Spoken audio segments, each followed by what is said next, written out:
Sophia Franklin is facing some backlash after having James Charles on her podcast this week. James hardly ever does interviews and hasn't really done a podcast in years, so when they dropped the promo for the podcast, people were quite surprised. Nearly every time James has done an interview, it hasn't exactly gone the best, and he's usually been met with some backlash based on what he said. Prior to his painted makeup brand launch, he did an interview with Cosmo where he did talk about his reputation and things that he's been called out for. And it didn't make him look the best when he revealed that his relationship with his brother was affected by everything that's come out about him, as they weren't talking as a result of accusations against him. In December, we did see the two of them reconnect, but after this Cosmo interview, people certainly weren't running to be like, oh yeah, let's go buy James's makeup products. It was really like, what do you mean your own brother isn't even talking to you because of the allegations? It made people question things even more. Although at the time, I think James thought it was going to bring him some sort of sympathy, like, oh my gosh, I went through this whole cancellation and I had these allegations against me and my own brother isn't speaking to me, but people were not interpreting it that way. People were certainly like,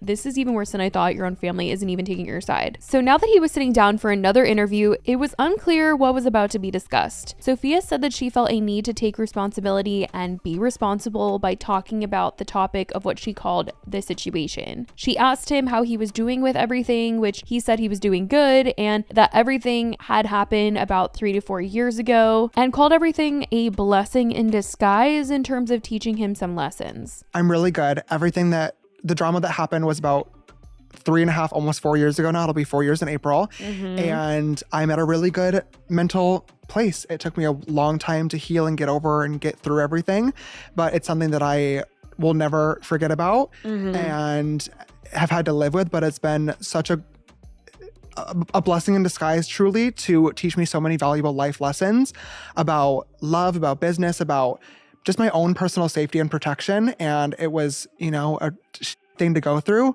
but I'm really proud of, the mental progress that I've made. And I do like to believe that everything happens for a reason, because I think that you could drive yourself crazy by believing otherwise. Yeah. So I'm good. And Sophia was certainly playing nice in this, which doesn't surprise me because I don't think James would really agree to an interview that was about to ask him some hard-hitting questions on the record. But she did bring up the Cosmo interview, and not really a part that ever stood out to me, but she mentioned the part where they said, when I polled friends and colleagues about Charles in the run-up to this day, the general consensus was that he had done something bad, but no one was clear on exactly what. And she said that she found this profound. I think it just sounds like they asked friends what he did and they just didn't want to talk about it. But for some reason, this stood out to her and she brought it up to James to ask about how he felt. And he said that he felt like he grew up in a time on YouTube where people shared every aspect of their life online, where PR teams didn't exist and direct you on how to handle certain situations. And he would just get on camera to address everything, and admits that he did talk to men under the age of 18, saying that there were only 2 instances of this happening, and feels that things got twisted by the public after seeing his apology into people thinking that he was claiming he had done everything he was being accused of, when he's saying that's not the case.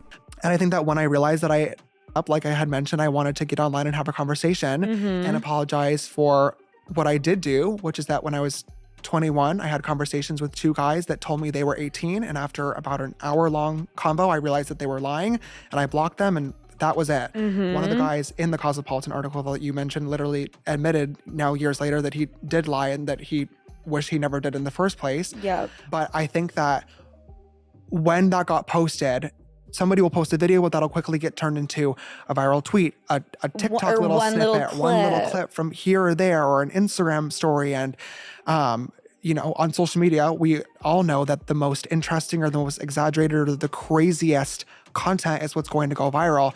So I apologize for something that I did do and that I recognize was wrong, which was not checking IDs and not taking proper precautions with the people that I was having conversations with.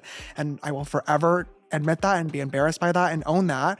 But it just got so twisted into all sorts of crazy words and accusations and stories that literally just did not happen. And I think that because I posted an apology, it turned into, oh, James Charles apologized for what was said in this tweet, or James Charles apologized for what was said in this video.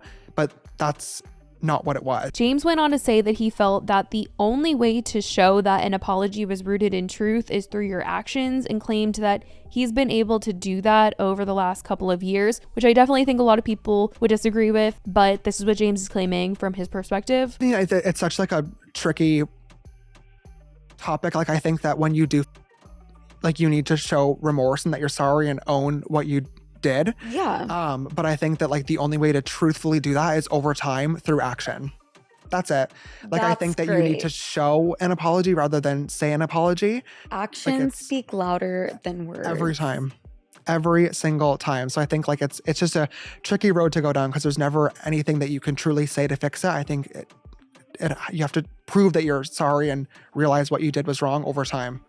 And I'm glad that I've been able to do that over the last couple of years. It seemed like Sophia was trying to relate her own cancellation experiences with James, and probably should have just stuck to asking him the hard-hitting questions, but by giving her 2 cents into the situation of James's cancellation, she certainly opened herself up for more criticism, because people were already critical based on the fact that she was even sitting down with James, but to then not see her really press him on things didn't help the situation. But she went on to talk about anchoring bias, saying that people hear one thing and have a hard time of believing that's not the truth, since they heard it first, and we're relating this to both her and James's cancellations, which James did agree with this, that this is something that happens where people believe the first bit of information that they hear, but he did say that he felt as though this whole thing would always be a part of him because he did mess up, but it seems like he's trying to say that not everything said has been true and that people need to check their sources on things. That seemed to be his overall defense in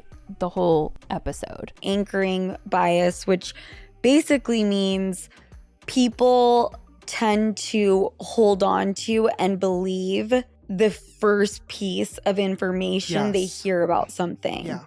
And it's really hard for them to let it go. Yeah. I think for me, that was very difficult. I'm sure for you. Yeah. Not that we didn't fuck up.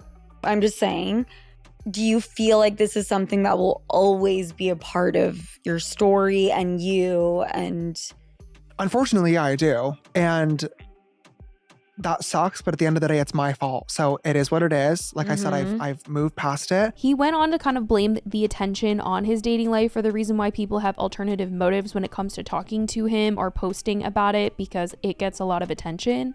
You know, whenever drama videos first started being made about me in 2019, my dating life became extremely public. And it just, once again, unfortunately, became a trend to post conversations that people have with me, whether they were on DMs, dating apps, in real life, and it started getting a lot of engagement. So that's always going to be something that I will now need to look out for when having any sort of conversation, romantic or not.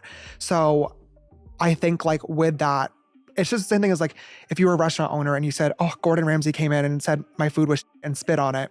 You would probably believe it because, you know, that's the character that he is online. It becomes a thing where now if anybody makes anything with any sort of claim, like you said, it's the anchoring bias where people say, oh, I've heard this before. James then tried to say that he's talked about this so much over the years and doesn't think that people want to hear it anymore. But Sophia didn't think so. She was under the impression that people want to hear what James has to say about all of this, which I will say, I think her comment section definitely disagreed.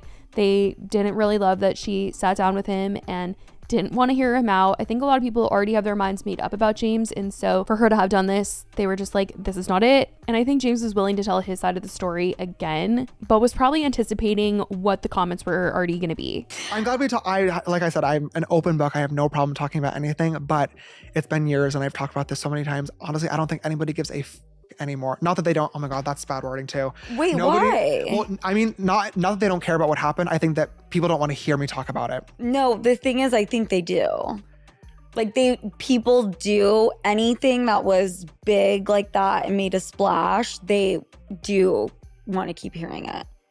I think it'll get views, but I think that at the end of the day, I will always take accountability for what I did do, but I refuse to, admit to what I didn't. So I just hope that through time, once again, I'm able to continue showing the person that I am and just moving forward and growing. They revealed that the reason he was sitting down for the interview was because he was coming out with a new product for his painted line. So I suppose the timing for the interview isn't as random as it might have seemed, but that is what James had to say about what has been said about him over the years. I want to know what you guys think about all that James said and the fact that Sophia did this interview. Let me know your thoughts. I love you guys so much, and I will talk to you in the next video. Bye, guys.